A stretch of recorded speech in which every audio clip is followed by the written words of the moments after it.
Is there still hope for a Switch Pro? Let's get into it. As we all know, Nintendo's announcement last week left a lot to be desired for Nintendo fans. It was not what we were hoping for. I've been seeing a lot of similarities between where the Nintendo Switch is now and with the 3DS. So that's right, we're going back to the past. Here we go, buckle up. Our first stop is in 2004. The sun is shining and Napoleon Dynamite just came out.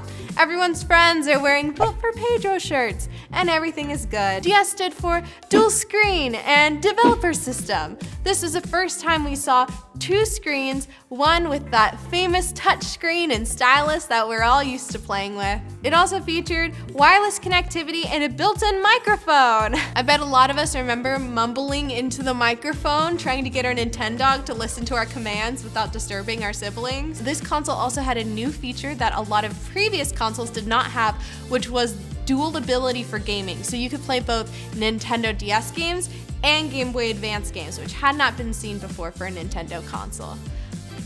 The good old days. All right, hop back in the car. Here we go. Next stop. To me, this OG DS is very reminiscent of what we got with the Nintendo Switch. While we couldn't backdate to old games like you could with the DS, it still had 3 different versions of gameplay, which had never been done before for a Nintendo console. Dipping their toes in the water for this new type of gameplay, flitting between on-screen, tabletop, and handheld. Next up is 2006. Dun, dun, dun. Hello 2006 and hello Facebook. Back in the good old days of Facebook where you were taking quizzes and sharing them on your page, not seeing your aunt's weird memes. This was the beginning of the Nintendo DS Lite. Yay! My personal favorite, I had one of these, it was pink, I loved it.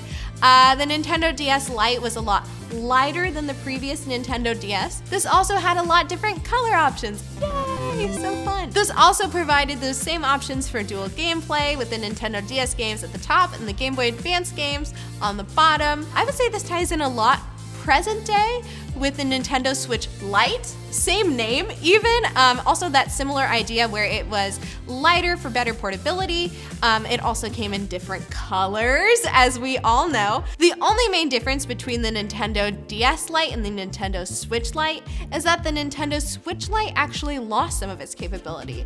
They had the same capability for the DS, but the Nintendo Switch Lite is purely handheld gameplay. You can't play it on the TV and you can't play it in tabletop version, making it kind of a less superior version, but for a smaller price tag. All right, guys, let's keep chugging through.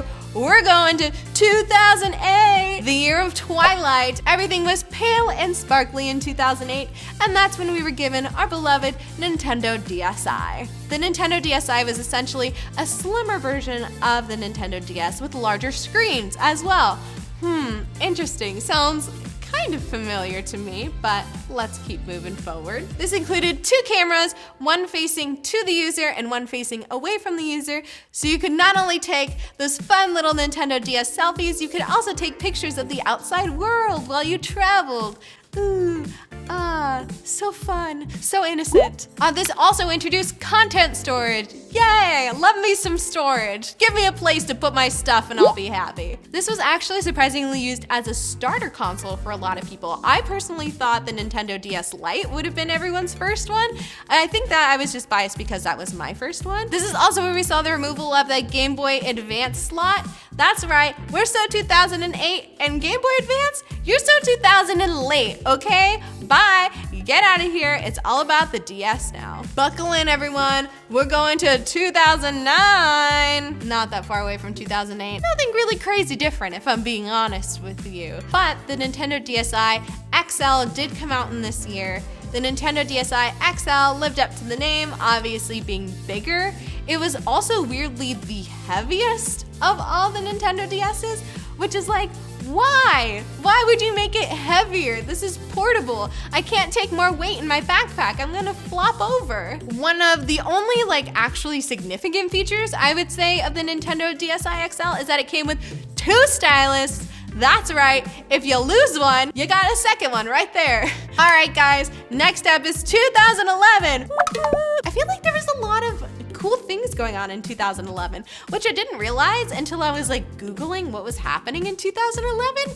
I was like, dang, that was kind of nice, actually. Like, the Harry Potter movies were ending, it was super nostalgic, Game of Thrones was starting, and everyone was like telling you to watch Game of Thrones. The things I do for love.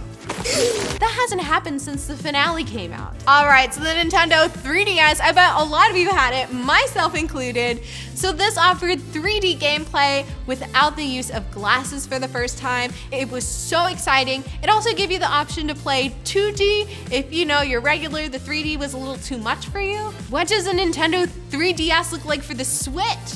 I'm hoping that this is where our kind of Switch Pro is that everybody's hoping for. Maybe that 3D gameplay, that revolutionary type of gameplay, is that 4K gameplay that we've all felt like we've been missing out on. Only time will tell, I guess, but that's my prediction. I predict we're going to get something similar to the impact of the Nintendo 3DS at some point in the Switch's life cycle. All right, guys, next up is 2012 for Japan, 2013 for us here in the States. I think at this point we were just all happy to be alive. 2012, everyone was like, ooh, Mayan calendar. Will we die? Won't we die? Are you gonna die in an earthquake? I don't know, let's find out. This is where we see the Nintendo 3DS XL, because if there's one thing Nintendo loves to do, it's just slap XL on a name and make it bigger. This screen ended up becoming 90% larger than the original, which honestly, kind of impressive. Nintendo, I made fun of you, but that's pretty good. We also saw a continuation of larger screens after this, which is really interesting because again, with the Nintendo Switch OLED, what did they do? Make the screen bigger. All right, guys, we're moving on to 2014. Again, I feel like we're too close to the present now that I just like don't have that nostalgia as I do for the past years, and I just think, ugh. 2014, we had the Oscar selfie. It was back when everyone still liked Ellen. That's pretty crazy. I wouldn't know if I would exactly call those the good old days, but they were there. This is also when we saw the new Nintendo 3DS, as well as an analog pointing stick and C-stick. Lots of things, lots of more things to press and play with on the new Nintendo 3DS. Personally, I sat this one out. I didn't feel like it was that different. It was definitely cool, but it wasn't for me. To me, these upgrades kind of felt superficial, and I think this is how a lot of people felt with the Nintendo Switch OLED model update. There's nothing here that's going to really change your gameplay, so it's not necessarily something you absolutely need.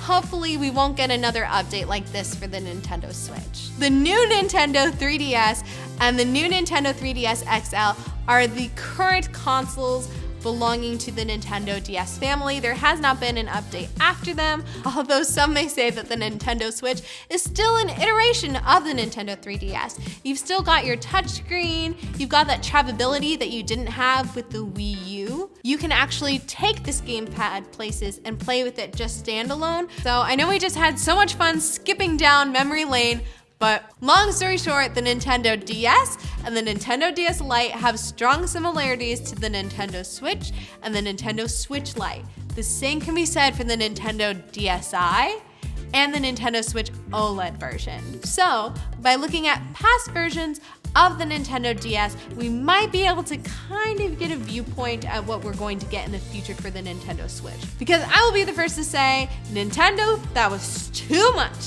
I personally think they were maybe in a little bit of a rut and they were just trying to put stuff out creatively to kind of get the juices flowing. And I really hope that doesn't happen with the Nintendo Switch because I think the Nintendo Switch is such a cool and unique console, and I really hope we get to see it be celebrated instead of people going, ugh, another one of those. So, the biggest question of all, is there still hope for the Switch Pro? I think, yes, I think there was a major depart from the typical Nintendo Switch kind of micro updates with the Nintendo 3DS. I think they finally gave something bigger that people were really excited about and fresh and were hoping for, and I really hope we get the same for the Nintendo Switch. There were a lot of rumors that not everything came into fruition, so there has to be whispers of something more out there. How much of that is fan speculation and how much of that is reality? Well, let's look at the facts. Here are the cold hard facts, no ifs, ands, or buts about it. People obviously want a Switch Pro, and Nintendo's not stupid. Nintendo knows that people want a Switch Pro.